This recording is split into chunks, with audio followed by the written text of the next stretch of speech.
hoe aza mitebiteby ny fianareo, aza mitebiteby ny fianareo. Aleluia.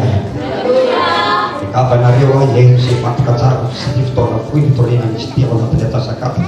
Ary nino zaho fa indrindraindrindra aza misy matoritory, aza misy mifampiresadresaka, aza misy mandehandeha mitsangatangana indrindra ny ankizy, fa zaho dehibe tiafatro ny tompo teny ary mananteny zay fa hoanao izay tonga eto dia andray tombontsoa lehibe anao amin'ny anarany tiafatro teny.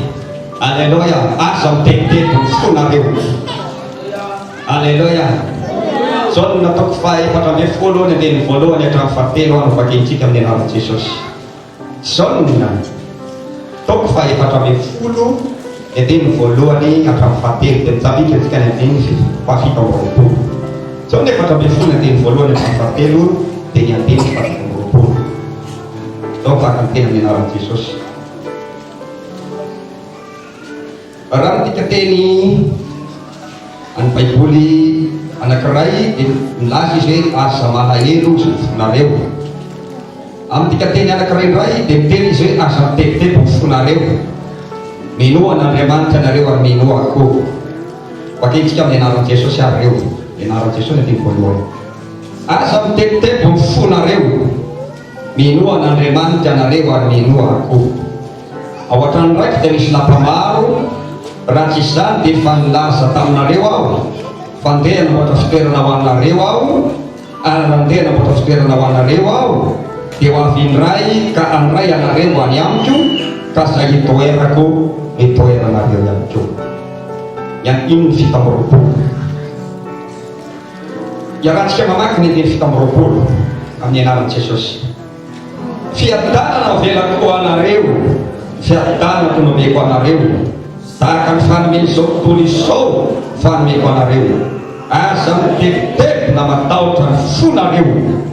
Aleluia. Aleluia. Amin'ny fikateny anankiray toy izy aza malahelo na matahotra ny fonareo. Aleluia. Nino aho fa tiafatry ty aho ampahereza tompo atsika. Efa nivavaka izay raha lasa navavy amin'ny tovovavy tena nangitra ny terinandro ty tsy nitsatra nandoahatra hoe inona Jesosy ny konteny mena ny fiangonana. Tsy haiko zany fa mahagaty fitondran'Andriamanitra ty. Ty zany izay trakontena fatany ambato fisavavaray. Fa hafa Andriamanitra na misaina mafy. Aleluia. Avery kely le teny teo ny ramona itony teny any ambato fotsy amin'ny ranona ray raha fa tsy hoe avety teny ambato fotsy aho. Fa ny ramona itony teny any ambato fotsy. Fa resaka le avety teny teo avety tasio pastera nono ambato fotsy no avety teny any vatomany. Dia nasany izy dia tsy izy mitoro teny any. Sao dia misy mandeha avilana ka hoe ahoana tsara hoe avety teny ambato fotsy pastera. Tsy avety teny ambato fotsy aho fa ny ramona itoro teny any. Fa ety amintsika mandritra ny telopolo taona. Anao valele mafy an Jesosy. Na mbola mihoatra an'izany aza tsy manino. Na eto mikaza mandrapiavo Jesosy. Hoy sy le pastera anankiray eo amin'ny tany razanay eo eritreritosika ao. Ery afinenany ery izy mitondra fiangonana.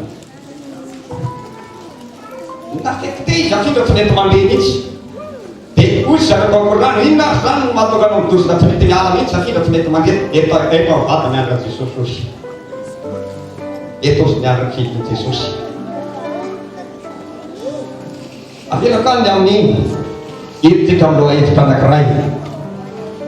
Tonga aloha teny aza mitebiteby ny fonareo. Misy mitebiteby veto raha nasana bavy.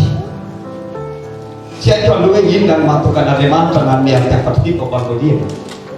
Fa kahaka fotsiny ary fa tena nomeny tompo le loha hevitra hoe aza mitebiteby ny fonareo. Tena tsy haiko io, tena tsy fantatro hoe inona ny tena antony. aloha mino afa matoky fa rehefa miteny Andriamanitra ka mampita ny hafa dia fantatr'Andriamanitra fa misy ilan'Andriamanitra ny foteny eto amin'ny maraiteny. Halleluja! Halleluja! Hoy ny bokin'ny John 4:15 dia ny fahafitamroapolo aza mitetitety ny fonareo, aza mitetitety ny fonareo, izany hoe tsy ny tananareo, tsy ny sofonareo, tsy ny vavanareo, tsy ny oronareo, tsy ny tongotrareo, tsy ny tananareo no mitetiteny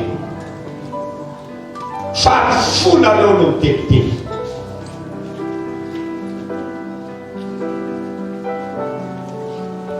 Raha lasaina bavaka hoe aho misy mitetiteny eto fa inona no atao mampitetiteny ny fonao? Tsy mety tontolo ve io? Tsy mety kalma ve ny fonao? Fa misy zavatra mampitetiteny azy, misy zavatra ho anao ty maraina. Alleluia! Misy zavatra ho anao ty maraina ity, basa matoky an'Andriamanitra aho fa Andriamanitra lehibe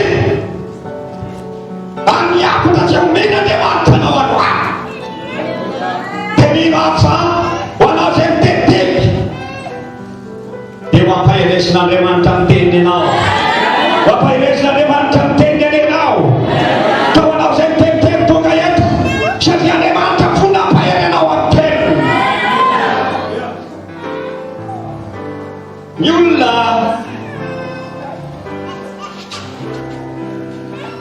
misy mihitsy natao hoe mitetiteny zany hoe ny ilana n'itony fivorin'ny tony mba hanesorana ny zavatra rehetra manahirana anao e. Fa raha tonga eto ianao fantatro mitao foana ny toerana misy anao,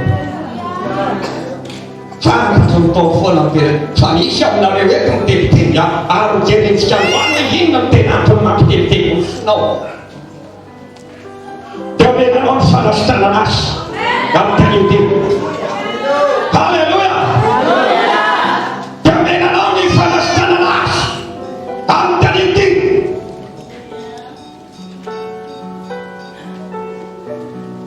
Inona ny antony mampitetiteny ny olona ary rehefa mitetiteny ny fon'ny olona inona zavatra mitaka na manahorana ny manjo azy.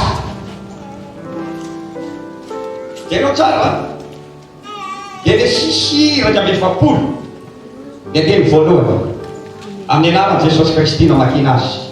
Genesis 1:20 dia teny voalohany hatramin'ny fahavalo. Ary izao no niseho rehefa afaka rotaona Paka nanonofo Farao ka iny reo nitsangana teo amorona renirano izy. Ary reo nisy ombafito tsara tarehy sady matavy niakatra azy tao amin'ny renirano ka nihinana teo amin'ny aimaitso. Ary iny reo nisy ombavy fito afa kosa ratsy tarehy sady mahi niakatra azy tamin'ny renirano ka nijanona teo amin'ireo ombavy teo amoron'ny renirano. Ary ireo ombavy ratsy tarehy sady mahia nihinana ireo ombavy fito tsara tarehy sady matavy dia natsiaro Farao dia natory izy ka nanofy fanindroany. Ary indro salohim-barim-bazaha fito niseho tamin'ny toany iray vokatra sady tsara. Ary ireo kosa salohim-barim-bazaha fito may vapo sady mahiny rivotra avy any tsy nanana niseho nanaraky. Ary salohim-barim-bazaha may vapo ny telona ny salohim-barim-bazaha vokatra sady bevo dia natsiaro Farao ka iny fa nanofy izy nandiny fahafahana. Ary zao no seho noho ny maraina dia nitepitepy ny fanahiny ary izay nanapaka ny omby hafa ary izy naniraka napaka ny omby hafa rehetra tao Egypte sy ny olo kely rehetra ary nanambara ny Farao tamin'izay rehetra ireny ny nofo ka tsy nisy na dia ray azy afaka nanazava ireny nofo ireny tamin'ny Farao. Maritrary atao fa mpilailay anankiray ty zay atao hoe Farao dia anisany anankiray izay mitepitepy ny fanahy.